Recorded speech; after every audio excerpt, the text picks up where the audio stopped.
Hey everyone, स्वागत है आप सभी का मेरे YouTube channel learning academy by Varsha पर। तो आज हम पढ़ने वाले हैं PYQs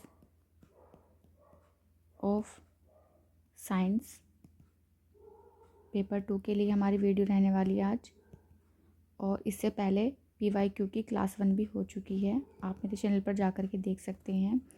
और इसके अलावा जो क्लास 8 की हैं, बस हमारी अब 2 ही चैप्टर्स बाकी हैं। बाकी के सभी चैप्टर्स की वीडियोस अपलोड हो चुकी है चैनल पर, आप ज़रूर जाके देखिएगा, आपको बहुत हेल्प होगी। सारा कुछ आपको जो भी कंटेंट मिलने वाला है एग्ज़ाम ओरिएंटेड ही होगा, कुछ भी चीज़ें ऐसी नहीं होंगी जो आपको बिना वेस्ट की पढ़ाई जाएंगी। तो यहाँ पर आज हम फिर से एक और नया PYQ लेकर के आए हैं। 2018 का ये हमारा CTET का पेपर है जो आया हुआ है। इसे करने के बाद आपको बहुत सारी चीज़ें क्लियर हो जाएंगी कि किस तरीके से जो भी हम कंटेंट पढ़ रहे हैं वो बिल्कुल एग्ज़ाम ओरिएंटेड है। मैं ऐसा क्यों बोल रही हूँ, इसे पढ़ने के बाद आपको उससे बहुत ज़्यादा क्लियरिटी आ जाएगी। क्योंकि बहुत सारी चीज़ें ऐसी होती हैं कि हम जब PYQ करते हैं तो उससे हमें पता चल जाता है कि जो एग्ज़ाम का लेवल है कैसा होने वाला है, किस तरह के जो क्वेश्चंस हैं वो बनते हैं, और हमें जो अपनी तैयारी है वो किस तरीके से करनी है ना। क्या हमें सोर्सेज अपने रखने हैं किस तरीके से पढ़ने के लिए CTET के एग्ज़ाम के लिए। ठीक है, देखिए यहाँ पर मैं आपको कुछ चीज़ें बताना चाहूँगी कि जो CTET में होते हैं, इस बार आपके 25 लाख फॉर्म भरे गए हैं। ठीक है, 25 लाख फॉर्म आपके फिल हुए हैं। तो आप ये देखिए, ये अपने आप में बहुत बड़ा नंबर है, पर ऐसे ही हर साल भी इतने ज़्यादा तो नहीं, पर इससे मतलब कम, जैसे 10 लाख 12 लाख 8 लाख यही जो नंबर होता है फॉर्म को फिल करने का होता है। बट लेकिन बहुत कम ही परसेंटेज ही होता है, 2% 3% ही स्टूडेंट ऐसे होते हैं जो इस एग्ज़ाम को क्रैक कर पाते हैं। तो आपको क्या करना है कि उन बच्चों में सिलेक्ट होना है जो आपको एग्ज़ाम क्लियर हो जाता है जिसका भी। ठीक है, ऐसा नहीं रहना है कि बस फॉर्म फिल कर दिया है और आपको वो पेपर पास नहीं करना है। क्योंकि ये जो CTET का फॉर्म होता है और जो भी आपकी अपकमिंग सेंट्रल लेवल की या स्टेट लेवल की जहाँ पर भी अलाउड होता है वैकेंसीज़ होती है, तभी आप अपनी उस आगे की वैकेंसी को फिल कर सकते हैं। अगर आपका ये CTET का एग्ज़ाम क्लियर नहीं हो पाता है तो आप आगे क्या है, कोई भी जो वैकेंसी होगी उसे फिल नहीं कर पाएंगे। तो इसलिए भी आपके लिए इम्पोर्टेंट हो जाता है। और तो मैं भी यही चाहती हूँ कि आप अच्छे से पढ़ें, आपका पेपर पास हो। और ज़्यादा समय नहीं रह गया है अब आप लोगों के साथ, 8 फरवरी का आपका एग्ज़ाम है, समय पर ही आपका एग्ज़ाम होगा। तो ये हमारा 2018 का पेपर है। चलिए स्टार्ट करते हैं बिना आप ज़्यादा समय गंवाएं, बहुत सारी बातें हो चुकी हैं और होपफुली आपकी और सब्जेक्ट की तैयारी भी अच्छी चल रही होगी। तो चलिए स्टार्ट करते हैं हम। फर्स्ट क्वेश्चन है हमारा साइंस का। यहाँ से देखिए आपकी साइंस के क्वेश्चन स्टार्ट हो रहे हैं। इससे ऊपर जो क्वेश्चन थे आपके क्वेश्चन 60 तक आपके ये मैथ्स के क्वेश्चन होते हैं यहाँ पर। और उसके बाद यहाँ पर आपके साइंस के क्वेश्चन स्टार्ट हो चुके हैं। तो पहला क्वेश्चन हमारा यहाँ पर दिया गया है, the longest snake found in the world are viper, anaconda, boas, reticulated python. तो आपका आंसर होगा ऑप्शन नंबर 4, रेटिकुलेटेड पाइथन, यानी कि जालीदार अजगर जो होता है वो संसार में पाया जाने वाला सबसे लंबा सांप होता है। इसके बाद है, yoga is done by the people in the world because, विश्व भर में लोगों द्वारा योग किया जाता है क्योंकि यह एक आसान व्यायाम है, लोगों को स्वस्थ रखता है, भूख बढ़ाता है, खुशियाँ लाता है। तो बहुत कॉमन से इसके ऑप्शन हैं, आप इसको देख कर के ये आंसर लगा देंगे कि योगा हम अपने आप को क्या है स्वस्थ रखने के लिए करते हैं। तो ऑप्शन इसका 2 ठीक हो जाएगा। इसके बाद है नेक्स्ट क्वेश्चन नंबर 63 है, the vaccine for small pox was discovered by, चेचक के टीके का आविष्कार किसके द्वारा किया गया था। तो जो एडवर्ड जेनर थे आपके, उनके द्वारा क्या है चेचक के टीके का आविष्कार किया गया था। और देखो, जो हम साइंस की बुक पढ़ते हैं वहाँ पर जगह जगह क्या होता है, साइंटिस्ट के बारे में कुछ कुछ बातें ऐसे लिखी जाती हैं और मैं उनको भी हाईलाइट करके रखती हूँ और आपसे बताती हूँ कि यहाँ पर जो आपके साइंटिस्ट हैं उनके नाम भी पूछे जाते हैं जो भी उनके द्वारा डिस्कवरी की गई हैं। तो देखिए अगेन यहाँ पर आपको देखने के लिए मिला है। और इससे पहले में भी हमने जो PYQ किया था, शायद उसमें भी एक क्वेश्चन था हमारा डिस्कवरी से रिलेटेड ही, कि कौन से साइंटिस्ट ने उसको डिस्कवर किया है। तो आपको वो चीज़ें भी ध्यान से पढ़नी है। और मैं कोशिश करूँगी कि आपके लिए कुछ एक इस तरह की वीडियो लेके आऊँ जिसमें सारे डिस्कवरीज़ होंगी एक साइड में, और एक साइड में उनकी जो भी साइंटिस्ट होंगे दूसरी साइड उनकी डिस्कवरीज़ होंगी। तो उससे आपको बहुत ईजीली वो अच्छे से मतलब याद भी हो जाएगा और आपको बार बार उन्हें देखने की ज़रूरत नहीं पड़ेगी जगह जगह से। ठीक है, तो चलिए नेक्स्ट क्वेश्चन है हमारा, which one of the following is used as preservative. निम्नलिखित में से किसका उपयोग एक परिरक्षक के रूप में किया जाता है। तो यहाँ पर आंसर होगा आपका सोडियम बेंजोएट। तो सोडियम बेंजोएट होता है आपका, ये आपके परिरक्षक या प्रिजर्वेटिव के रूप में प्रयोग किया जाता है। तो जैसे हम अचार वगैरह बनाते हैं या और भी बहुत सारी जो आपकी एज अ प्रिजर्वेटिव हम इसको यूज़ करते हैं, तो बहुत सारी चीज़ों में इसका यूज़ होता है। मेन तो ज़्यादा अचार में ही इसको हम इस तरीके से यूज़ करते हैं सोडियम बेंजोएट को। देखिए, मैं यहाँ पर आपका समय ज़्यादा बर्बाद नहीं करना चाहती हूँ, इसलिए मैंने पहले से ही क्या है आप लोगों के लिए आंसर टिक करके रखे हैं, जिससे डायरेक्टली आपका जो फोकस है उसी ऑप्शन पर जाए जो उस क्वेश्चन का आंसर है। ठीक है, तो इसीलिए मैंने ज़्यादा वीडियो को लंबा नहीं करा है, एग्जैक्टली मैंने डायरेक्टली आंसर वहाँ पर आपको शो किए हुए हैं। ठीक है, इसके बाद है east is the use for production of. तो ईस्ट का जो उपयोग है किसके उत्पादन में किया जाता है, अल्कोहल के उत्पादन में ईस्ट का उपयोग किया जाता है। जो दही होती है वो किससे बनती है, आपकी लैक्टोबैसिलस से बनती है। लैक्टोबैसिलस जो आपका एक बैक्टीरिया होता है उससे ये बनती है ना। इसके बाद है यहाँ पर देखिए एक रीजनिंग के जैसा क्वेश्चन आ गया है कि जो माइटोकॉन्ड्रिया होता है उसमें किसका फॉर्मेशन होता है, एटीपी का। ऐसे ही राइबोसोम में किस चीज़ का फॉर्मेशन होगा, प्रोटीन का फॉर्मेशन होता है ना। तो राइबोसोम में आपका प्रोटीन का। तो देखिए इस तरह के क्वेश्चंस भी आपके सीटेट पूछ लेता है ना। ये क्वेश्चंस आपने कभी कोई एग्ज़ाम दिया होगा तो वहाँ पर देखने के लिए मिले होंगे कि रीजनिंग में इस तरह के क्वेश्चन आते हैं।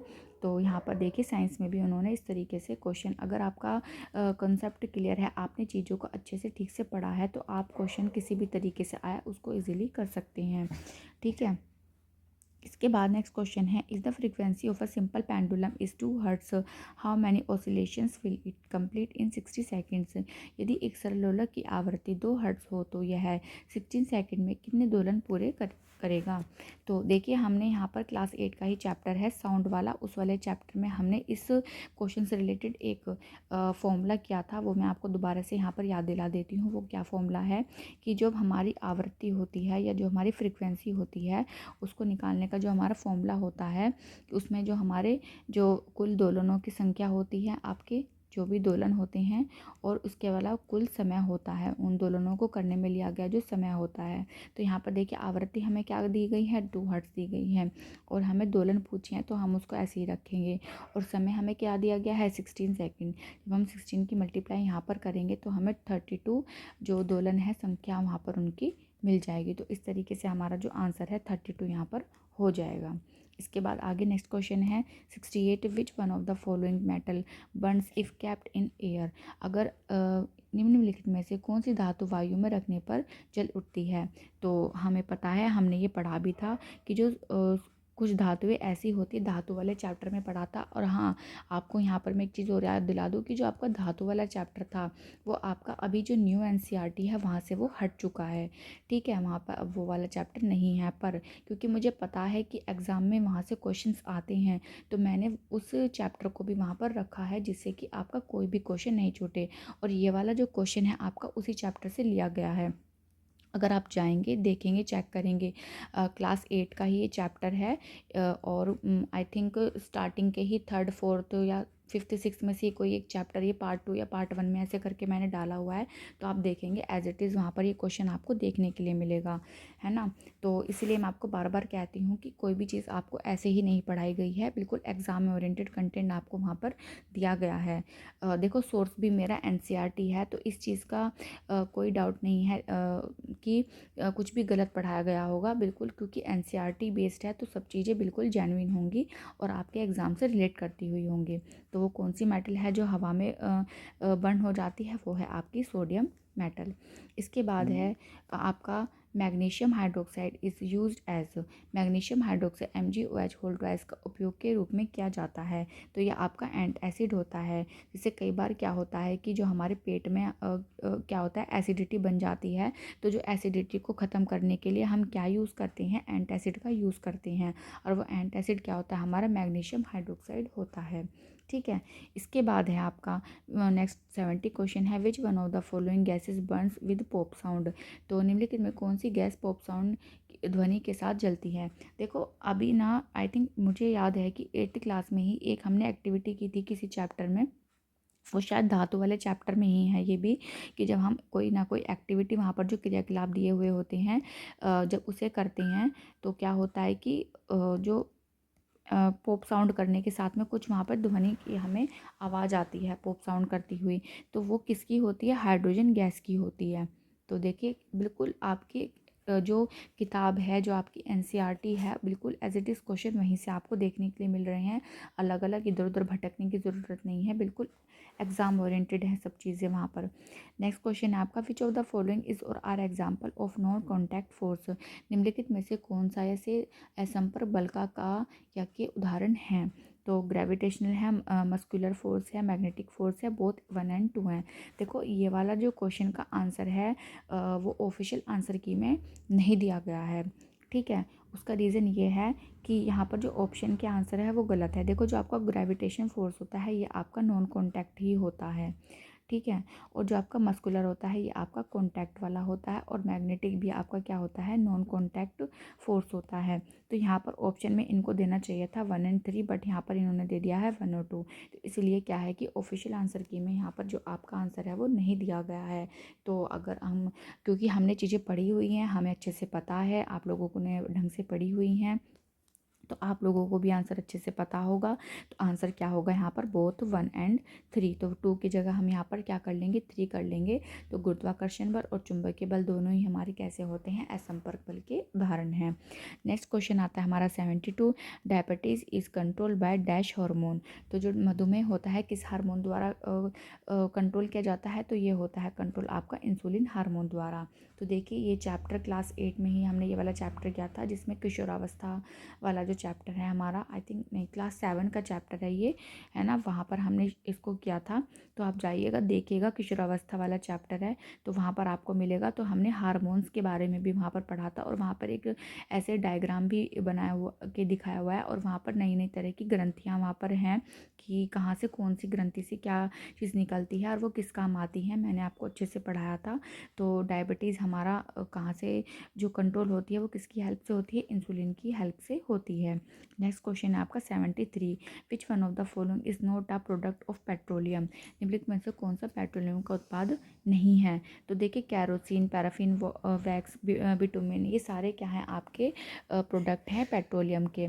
बट जो सीएनजी है आपका, वो आपका पेट्रोलियम प्रोडक्ट नहीं है। इसके बाद है red data book contain a record of. तो जो रेड डेटा बुक होती है उसमें किसका रिकॉर्ड रखते हैं हम, एंडेंजर्ड स्पीशीज़ का।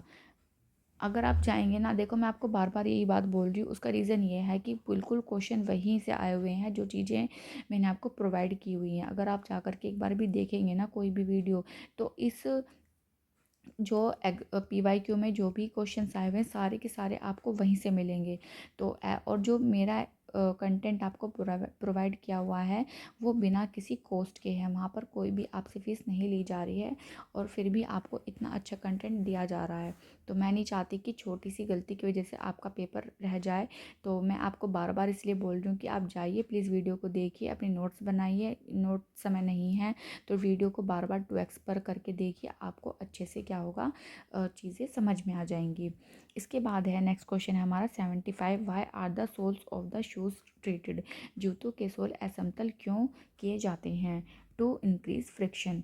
तो जड़त्व बढ़ाने के लिए, जड़त नहीं, यहाँ पर घर्षण होगा, यहाँ पे हिंदी में गलत इन्होंने ट्रांसलेट कर दिया है, घर्षण होगा। तो घर्षण होता है, घर्षण को बढ़ाने के लिए क्या है, जो जूतों के सोल है वो असमतल बनाए जाते हैं, जिससे कि जो फ्रिक्शन फोर्स है वहाँ पर बढ़ जाए। नेक्स्ट क्वेश्चन है हमारा, Sarika took distilled water in a bottle and try to find whether it conducts electricity or not, what is she likely to find.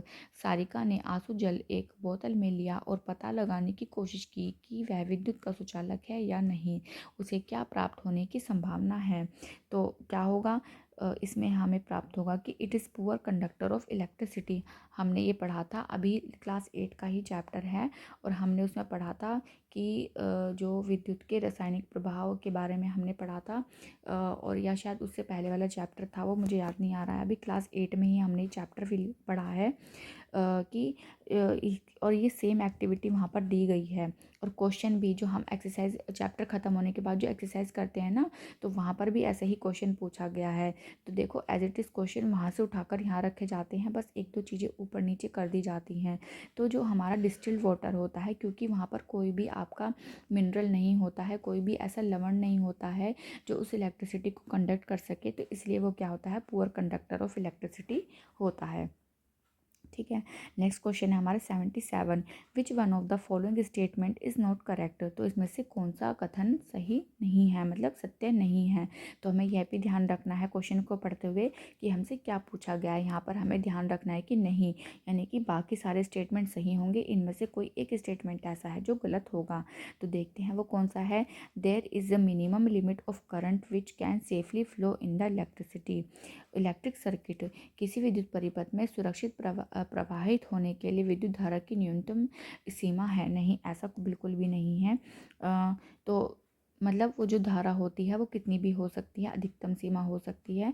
और बाकी सारे जो ऑप्शन हैं वो सारे यहाँ पर सही हैं कि जो विद्युत धारा में सुरक्षित प्रवाहित होने के लिए विद्युत धारा की अधिकतम सीमा है। सभी भवनों के विद्युत परिपथ में फ्यूज़ लगाए जाते हैं, ये भी सही है। यदि परिपथ में उपयुक्त फ्यूज़ लगाया जाए तो सुरक्षित सीमा से अधिक विद्युत धारा होने पर यह उड़ जाएगा, ये बात भी सही है बिल्कुल। और हमने ये चैप्टर में पढ़ी थी, आप जा कर के देखिएगा। इसके बाद नेक्स्ट है 78 question, which one of the following places is most likely to be affected by a cyclone. निम्नलिखित में से किस स्थान के चक्रवात से सबसे अधिक प्रभावित होने की संभावना है। तो देखिए सबसे ज़्यादा जो प्रभावित होने की संभावना है यहाँ पर पुरी जो दिया हुआ है। जो आपका पुरी वाला क्षेत्र है, ये देखो वैसे तो ये सभी क्या होते हैं, चक्रवात इनके आसपास आते रहते हैं, बट यहाँ पर जो क्वेश्चन आंसर सेलेक्ट किया हुआ है वो पूरी सेलेक्ट किया हुआ है। उसके पीछे कोई रीज़न होगा कि यहाँ पर पूरी सेलेक्ट क्यों किया है, बट लेकिन मेरे हिसाब से तो यहाँ पर सभी जगह चक्रवात के कुछ ना कुछ आपको मतलब कॉन्सिक्वेंसेस देखने के लिए मिलते ही रहते हैं जब साइक्लोन वगैरह आते हैं। बट यहाँ पर ऑप्शन पूरी है, क्योंकि ऑफिशियल आंसर की के अकॉर्डिंग है, तो हमें आंसर यही मानना होगा। ठीक है। इसके बाद है the change in seasons on the earth occurs because. पृथ्वी पर ऋतुएं बदलती हैं क्योंकि the axis of rotation of the earth is tilted with respect to the plane of the its orbit. पृथ्वी का घूर्णन अक्ष इसके अक्ष के तल के सापेक्ष झुका हुआ है। तो हमें जो ऋतुएं होती हैं वो बदलती हुई क्यों दिखती हैं, तो जो पृथ्वी का जो घूर्णन अक्ष है वो अपने अक्ष पर क्या है, ऐसे टिल्टेड है, मतलब बिल्कुल सीधा नहीं है, हल्का सा इस तरीके से झुका हुआ सा है। तो इस तरीके से वो रोटेट करती है। और ऐसे ही मतलब जो बीच में सन हमारा सेंटर में होता है उसके चारों ओर क्या है वो ऐसे ही चक्कर लगाती है, जिसकी वजह से क्या होता है कि पृथ्वी पर जो ऋतुएं होती हैं वो बदलती रहती हैं। इसके बाद आता है हमारा क्वेश्चन नंबर 18। थोड़ा सा बड़ा क्वेश्चन है ये। इसमें यहाँ पर देखिए आपको मैचिंग के रूप में इसको दिया गया है। तो देखिए यहाँ पर मैचिंग में क्या है कि एक साइड में आपको यहाँ पर दिए गए हैं कि यहाँ पर दिए गए हैं कि उसके जो आपके कैनोपी है, डिकम्पोजर से ह्यूमस है, पोर्क्यूपाइन है, ये मतलब कॉलम ए के रूप में दिया गया है। और यहाँ पर इससे मतलब क्या होते हैं, कैनोपी क्या होती है, डिकम्पोजर, एक तरह से डेफिनेशन वगैरह टाइप जैसे पूछा गया है कि कैनोपी क्या है। तो जैसे छोटे बच्चों के पेपर में आते हैं ना कि डिफाइन द टर्म्स, या उनकी बुक्स में दी होती हैं चीज़ें, उस तरीके से यहाँ पर शॉर्ट फॉर्म में करके डिफाइन पूछी हुई है आपसे कि कैनोपी क्या होता है, डिकम्पोजर क्या होता है।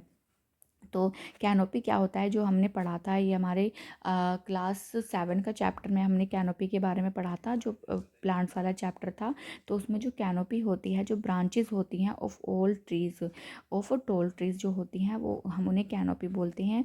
और जो आपका डिकम्पोजर्स होते हैं वो क्या होते हैं, आपके जो डेड प्लांट और एनिमल्स को, एनिमल टिश्यू को जो खाते हैं वो आपके डिकम्पोजर होते हैं। और नहीं, फर्स्ट ए का यहाँ पर 4 है, बिल्कुल सही है। इसके बाद है आपका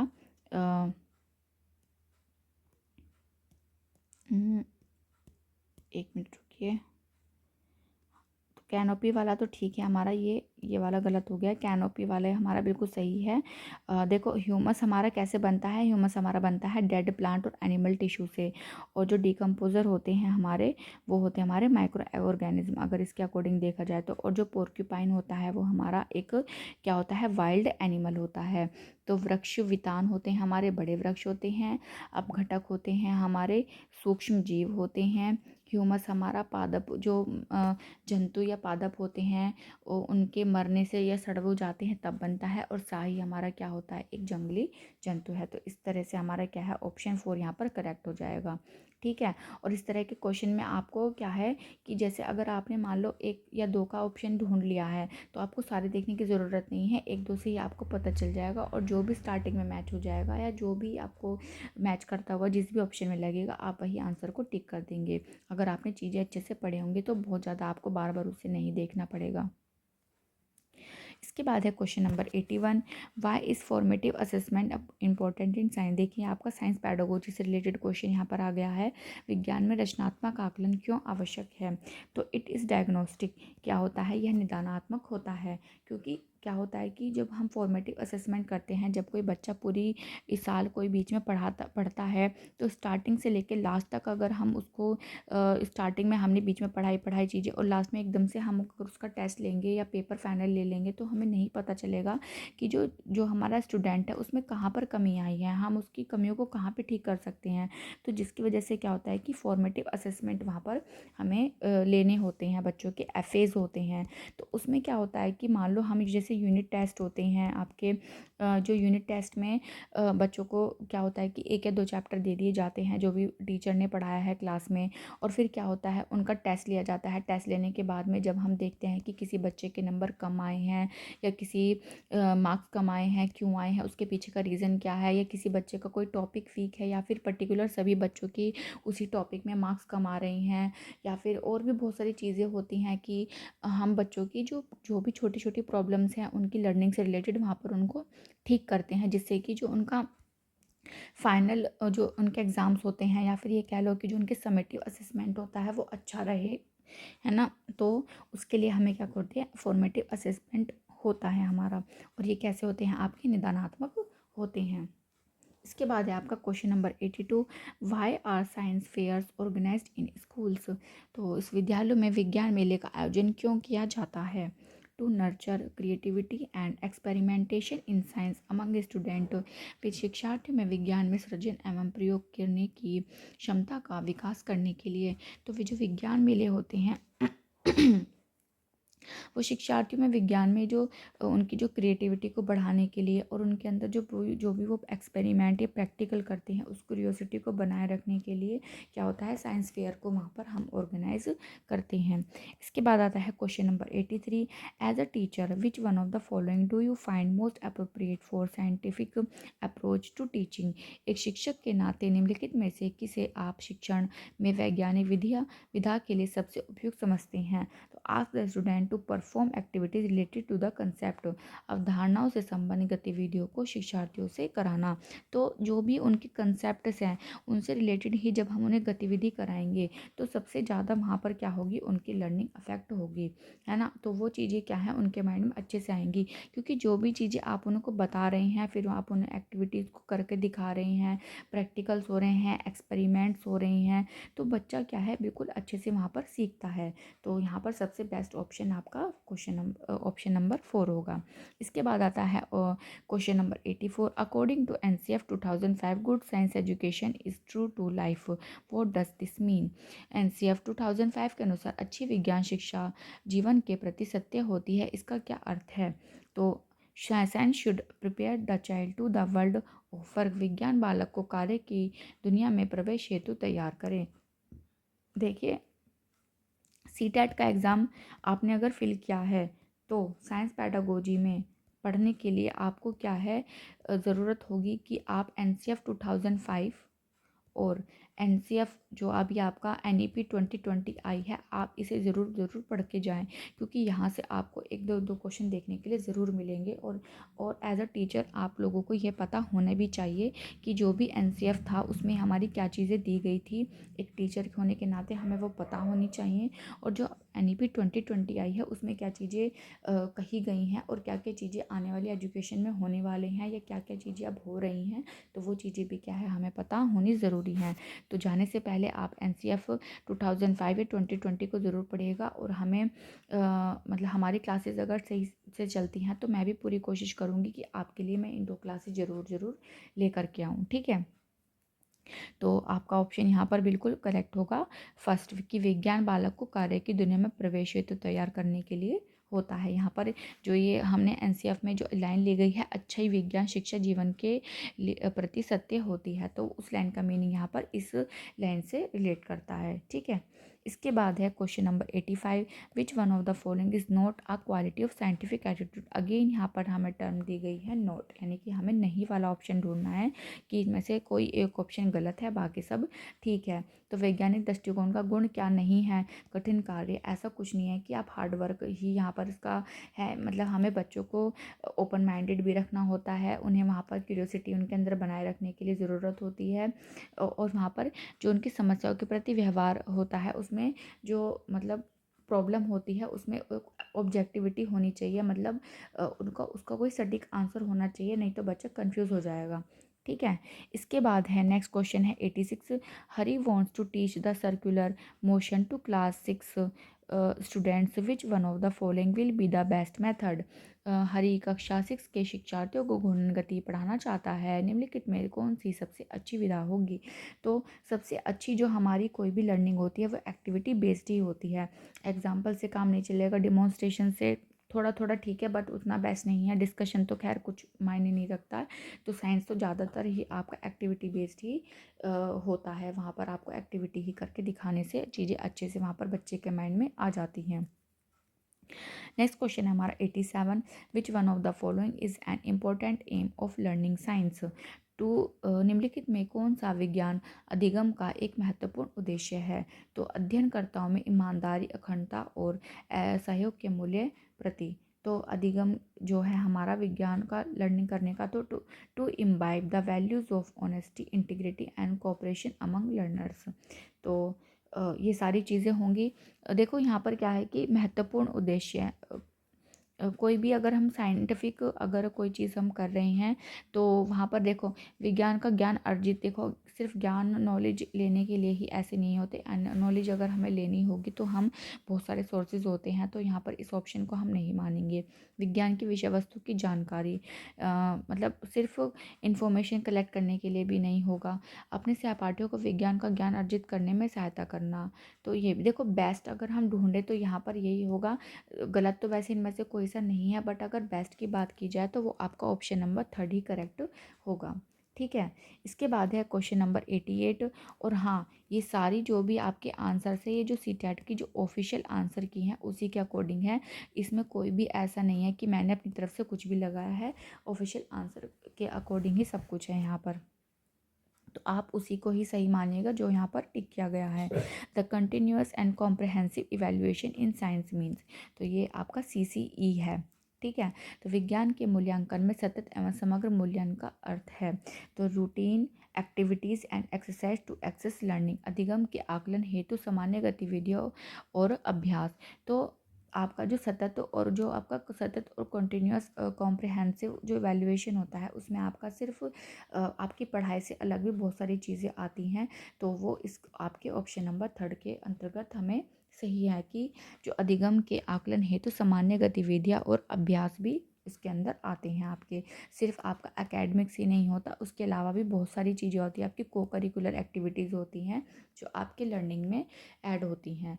इसके बाद है question number 89, which one of the following is not a step of problem solving approach. निम्नलिखित में कौन सा समस्या समाधान विधि का एक चरण नहीं है। तो ऑब्जर्वेशन क्या होता है आपका, यहाँ पर आपकी समस्या समाधान का कोई नहीं होता। यहाँ पर आपको स्थिति की कल्पना भी करनी पड़ती है, उसका समाधान यानी कि सोल्व भी करना पड़ता है उसको। और यहाँ पर उसको आपका कंक्लूजन भी निकालना पड़ता है। ऑब्जर्वेशन का यहाँ पर कोई भी काम नहीं होता है, ठीक है। इसके बाद है आपका question number 90, which one of the following is a step of analogy strategy in science. निम्नलिखित में कौन सा विज्ञान में अनुरूपता विधि का एक चरण है। तो मैप सिमिलरिटीज, तो समानताओं का चित्रण। जो आपका विज्ञान में अनुरूपता विधि है, जैसे अमूर्तता का प्रस्तुतिकरण नहीं होगा, अवधारणाओं को एक दूसरे से जोड़ना नहीं होगा, उपयोग नहीं होगा। तो अनुरूपता का मतलब होता है जैसे किसी चीज़ को कनेक्ट करना, उससे एनालॉजी होता है ना। जैसे अभी हमने ऊपर माइटोकॉन्ड्रिया वाला जैसा क्वेश्चन किया था कि वो माइटोकॉन्ड्रिया में एटीपी आता है, राइबोसोम में निर्माण होता है प्रोटीन का, उसी तरीके से यानी कि समानता एक जो हमने वहाँ पर देखी थी। तो उस तरीके से सिमिलरिटीज़ जो होती हैं, जो मैप सिमिलरिटीज़ है, समानताओं का चित्रण वहाँ पर इस तरीके से होता है, यानी कि चीज़ों को रिलेट करना, उनके बीच में एक एनालॉजी होती है। तो वही सब चीज़ें। तो यहाँ पर आपका क्या है, इसके बाद नेक्स्ट जब पार्ट यूज़ स्टार्ट हो जाता है जो एसएसटी वाले बच्चों के लिए है, और साइंस वाले बच्चों के लिए यहाँ पर मैथ और साइंस के ही 2 पार्ट्स होते हैं जो आपको अटैम्प्ट करने होते हैं। होपफुली आपको ये पीवाईक्यू बहुत अच्छे से समझ में आए होंगे, जो कि 2018 में आए हुए हैं। और सभी के जो आंसर्स हैं अकॉर्डिंग टू ऑफिशियल आंसर की है, मैंने अपनी तरफ से कुछ भी नहीं लगाया है। और सारा ही जो कंटेंट है आपका, जितने भी क्वेश्चंस हैं आपके, सभी के सभी एनसीईआरटी से पूछे गए हैं। तो आप जाइएगा लर्निंग एकेडमी बाय वर्षा पर, वहाँ पर जाइएगा, सभी वीडियोस को देखिएगा, आपको बहुत अच्छे से सभी चीज़ें वहाँ पर मिलने वाली हैं। मैंने वहाँ पर अच्छे से बिल्कुल हर चीज़ को एक्सप्लेन करने की कोशिश की है। तो अपनी तैयारी को अच्छे से करते रहिए। सीटेट का एग्ज़ाम अब आपका ज़्यादा दूर नहीं है। और बाकी जो भी सब्जेक्ट हैं आपके, चाहे वो पैडागोजी हो, चाहे वो हिंदी हो, चाहे वो इंग्लिश हो, या जो भी आपने लैंग्वेज सेलेक्ट की होगी अपने हिसाब से, और चाहे आपका सब्जेक्ट एसएसटी हो, चाहे आपका सब्जेक्ट हो मैथ या साइंस हो, तो आप अच्छे से उसको करिएगा, ठीक है। और बेस्ट से बेस्ट अपने मार्क्स लाने की कोशिश कीजिएगा। तो चलिए मिलते हैं नेक्स्ट वीडियो में। और वीडियो अगर आपको पसंद आती है तो लाइक करिएगा, अपने दोस्तों के साथ शेयर कीजिएगा, और मेरे चैनल को सब्सक्राइब कीजिएगा, जिससे कि आपको ऐसे ही और यूज़फुल वीडियोस आप तक समय से पहुंचती रहे। तो मिलते हैं नेक्स्ट वीडियो में, तब तक के लिए बाय एंड टेक केयर।